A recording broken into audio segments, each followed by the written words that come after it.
I didn't question the assignment at first. Night security work is like that. You're handed a badge, a clipboard, and a list of places you've never heard of. You assume someone else has already checked the details. I was working contract security for a commercial office building downtown. 12 floors, according to the directory in the lobby. Mostly law firms and insurance offices, the kind of place that emptied out by 7 p.m. and stayed silent until morning. My shift started at 10 p.m. The building manager handed me the patrol sheet and left without much conversation. It was routine, or at least it looked that way. The patrol sheet listed the floors in order: basement, lobby, floors 2 through 12. And then there was one more line. Floor 13. Patrol required every hour. I remember stopping and rereading it. I even checked the elevator panel. There was no button for 13. The numbering jumped from 12 to 14, like a lot of older buildings do. I assumed it was a typo. At 10:30 p.m., I started my first round. Everything was normal. Empty offices, motion lights clicking on and off as I walked past glass doors, the hum of ventilation, the usual night sounds. When I got back to the security desk, I marked everything clear. I skipped floor 13. At 11:15, the radio crackled. It was my supervisor, checking in from the main office. He asked if I'd completed the full patrol. I said yes. There was a pause. Then he asked, including 13? I told him the building didn't have a 13th floor. Another pause, longer this time. According to him, the patrol requirement for that floor was documented. It had been on the sheet for years. He said I didn't need to worry about why it was there, just that it needed to be checked and logged every hour. I asked how I was supposed to get there. He told me the service elevator. I hadn't noticed a service elevator before. The main elevators were in the lobby, clearly marked. But after he mentioned it, I found a metal door tucked behind a maintenance corridor near the loading dock. No floor directory, just a keypad and an elevator call button. The keypad didn't require a code. Pressing the call button brought the elevator down almost immediately. The doors opened with a low mechanical sound. Inside, there were only 2 buttons, B and 13.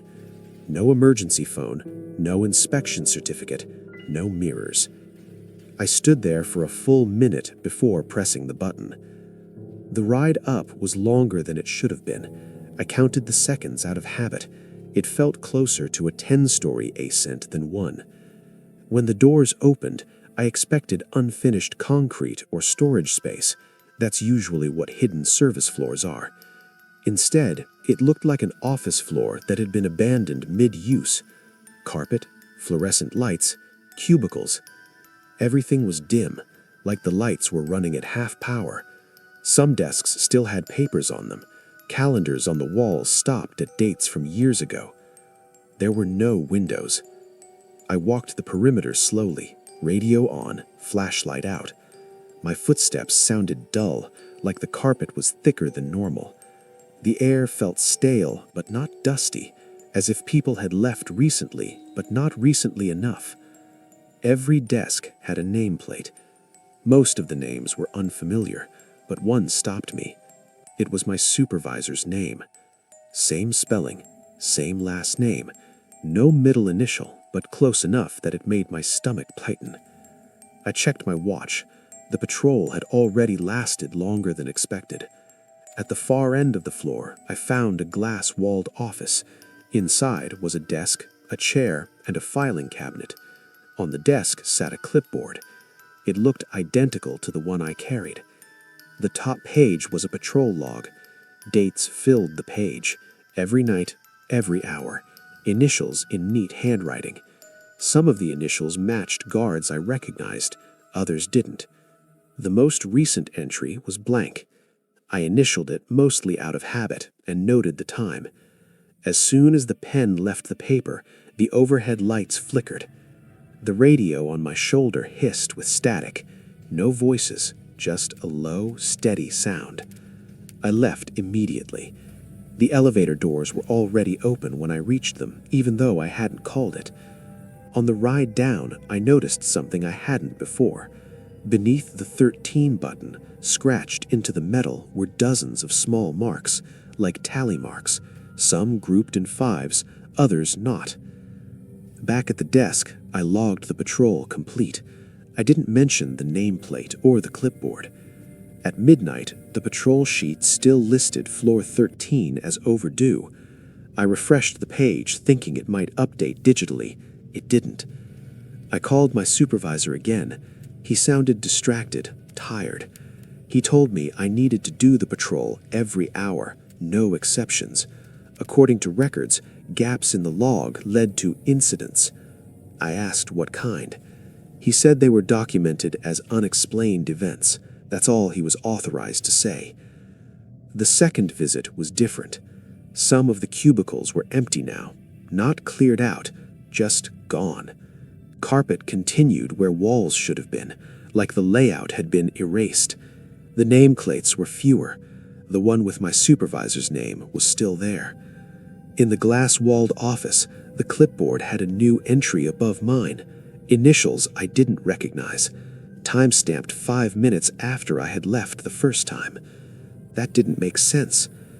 I checked the elevator timestamp camera later.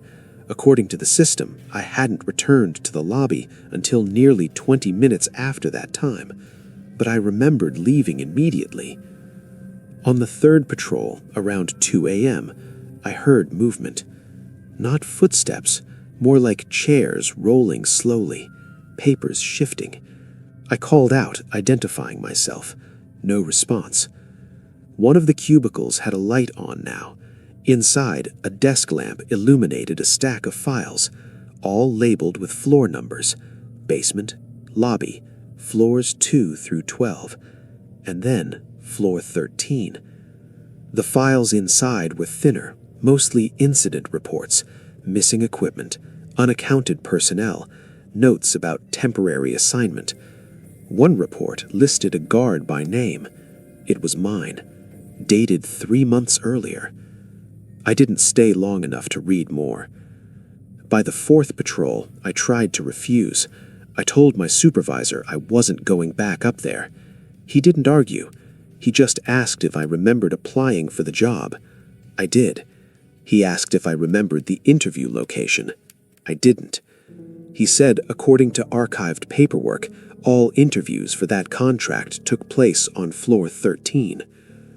I finished my shift early and turned in my badge the next morning. The building manager said he had no record of a 13th floor patrol. The service elevator door was locked when he checked it. He said it had always been. A week later, I received a mailed copy of my final timesheet. Attached was a patrol log, initialed every hour, including the ones after I had left.